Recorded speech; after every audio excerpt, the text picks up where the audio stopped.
Bonsoir, merci d'être à ce rendez-vous pour passer en revue les principales informations de ce jour.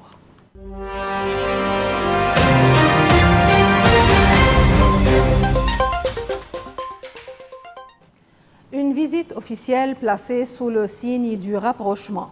Le président Joseph Aoun a été reçu au Koweït par l'émir Mash'al Al-Ahmad Al-Jaber Al-Sabah après un premier entretien avec le premier ministre par intérim, Cheikh Fahd Youssef Al-Sabah.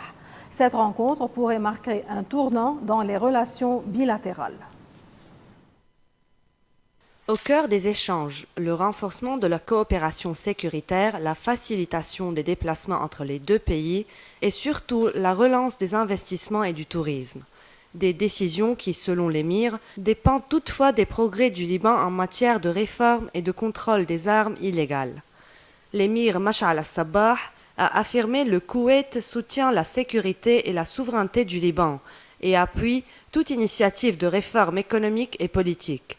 L'émir a également condamné les raids israéliens sur le Liban et l'appel à l'application de la résolution 1701 du Conseil de sécurité de l'ONU relative au cessez-le-feu entre le Liban et Israël.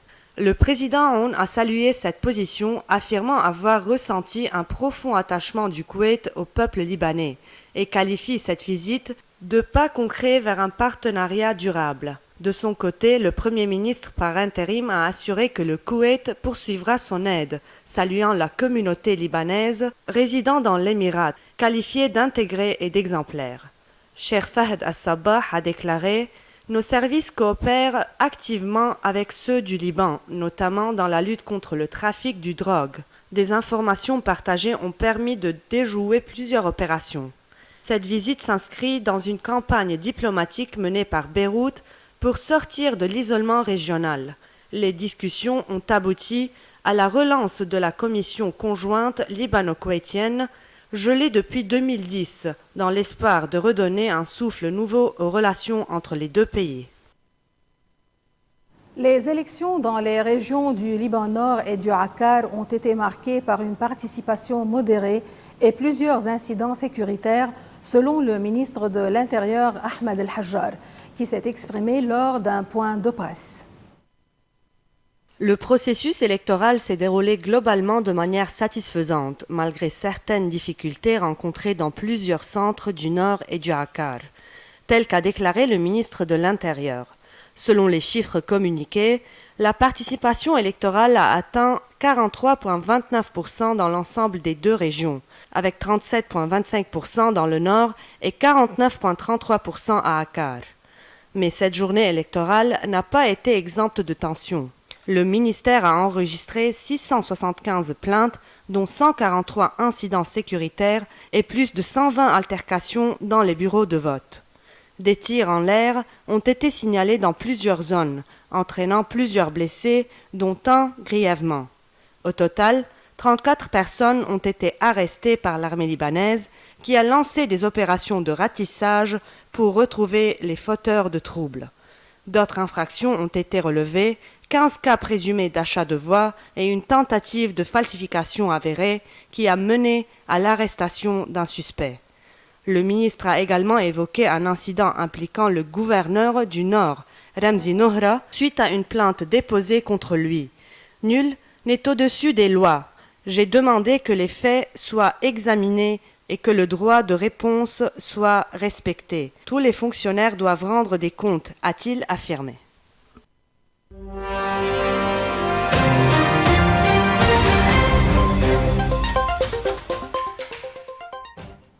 Le Hamas a libéré Eden Alexander, otage israélo-américain détenu depuis près de 600 jours à Gaza, une libération qui intervient dans un contexte de guerre meurtrière, de famine et de négociations gelées.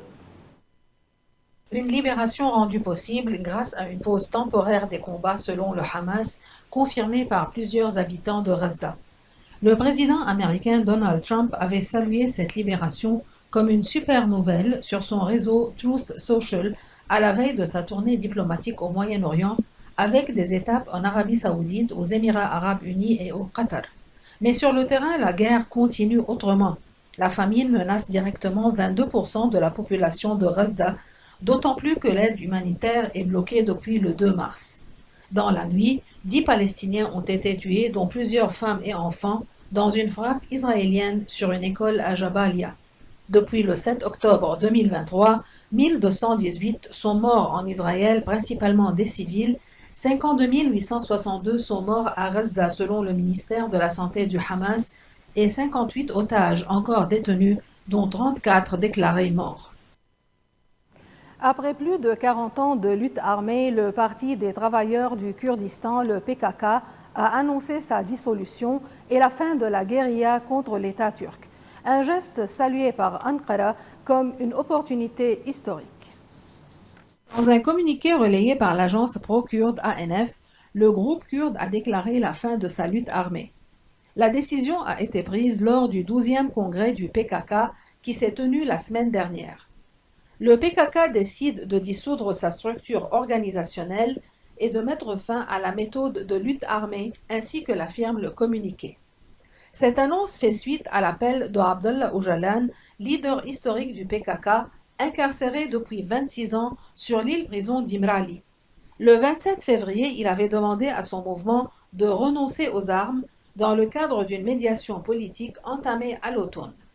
Le président turc Recep Tayyip Erdogan avait estimé qu'il s'agissait d'une opportunité historique pour la Turquie et pour les Kurdes. Depuis 1984, le conflit a fait plus de 40 000 morts.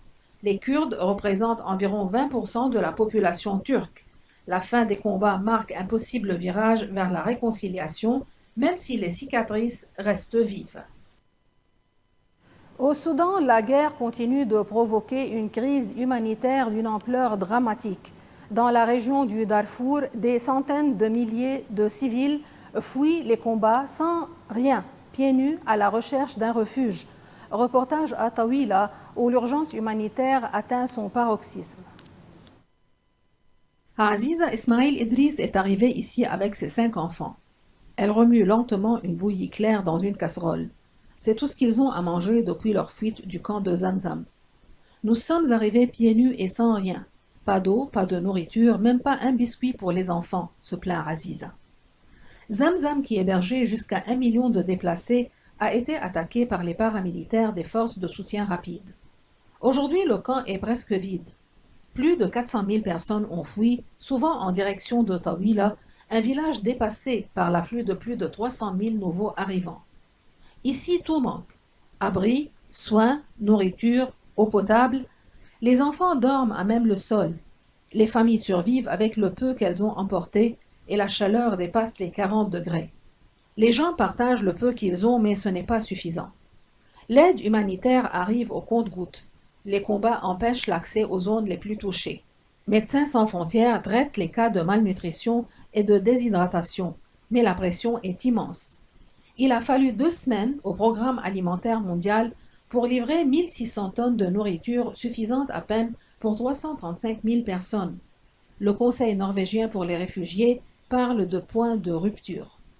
En effet, la réponse internationale est bien en dessous de ce qu'exige cette catastrophe. Au Darfour, les familles continuent d'arriver avec l'espoir fragile d'une aide, d'un repas, d'un abri. Mais sur le terrain, la survie quotidienne dépend surtout de la solidarité entre les déplacés et du réveil du monde.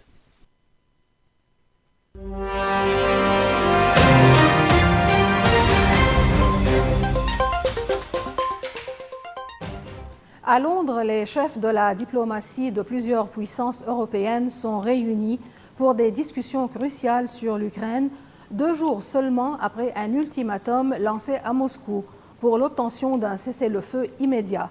Une réunion au sommet qui pourrait faire basculer la suite du conflit. Autour du ministre britannique des Affaires étrangères, David Lammy, se trouvent ses homologues allemands, espagnols et polonais. La France est représentée par Benjamin Haddad, ministre chargé de l'Europe, tandis que l'Union européenne est représentée par Kaja Kallas et l'Italie est également présente. Le ministre britannique a affirmé « Nous devons rester unis dans la protection de la souveraineté, de la paix et de l'Ukraine. Ce qui est en jeu, c'est l'avenir de toute l'Europe. » Cette réunion vise à renforcer les efforts conjoints pour une paix juste et durable en Ukraine, mais l'atmosphère est tendue, l'ultimatum posé à la Russie exige un cessez-le-feu complet de 30 jours à compter de ce lundi, sans quoi des sanctions massives seront déclenchées. Washington soutient cette initiative. Le secrétaire d'État américain Marco Rubio s'est entretenu avec David Lammy la veille de la réunion. La porte-parole Tammy Bruce a souligné que la priorité numéro 1 de Washington est d'obtenir une fin immédiate des combats. Le Kremlin reste flou. Vladimir Poutine s'est dit prêt à négocier, mais sans conditions préalables, dès jeudi à Istanbul. De son côté, le président Zelensky a proposé une rencontre en personne, tout en laissant planer le doute sur une condition préalable de trêve. Pendant ce temps, Donald Trump a appelé les deux parties à se retrouver sans délai, même sans cessez-le-feu préalable. Et en note finale à Fonjoncouze, dans l'Aude, une étoile brille depuis plus de 15 ans au sommet de la gastronomie française, celle de Gilles Goujon, chef triplement étoilé qui prépare aujourd'hui la passation du flambeau à ses fils Enzo et Axel. Un moment fort entre tradition, émotion et excellence. 63 ans, 3 étoiles bordées sur la veste, des truffes dans les casseroles et des fils dans la brigade. À la veille d'une opération, Gilles Goujon parle de transmission avec émotion.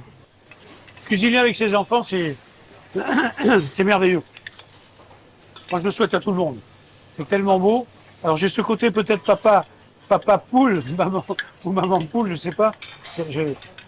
J'ai vraiment beaucoup d'attachement à la transmission, déjà, et transmettre à ses enfants. C'est incroyable, c'est un cadeau du ciel. Ouverte en 1992, l'auberge du Vieux Puy attire les gastronomes du monde entier. En cuisine, Enzo 29 ans et Axel 25 ans, épaulés par leur ami d'enfance Paul Ray, composent la nouvelle génération. Ils donnent un nouveau souffle à l'auberge. La relève est là, dans cette maison où l'on dit encore « bonjour chef » à son propre père. Elle se cuisine à feu doux, avec amour et discipline. Et sur ce, nous terminons ce journal. Merci pour votre attention. Bonsoir.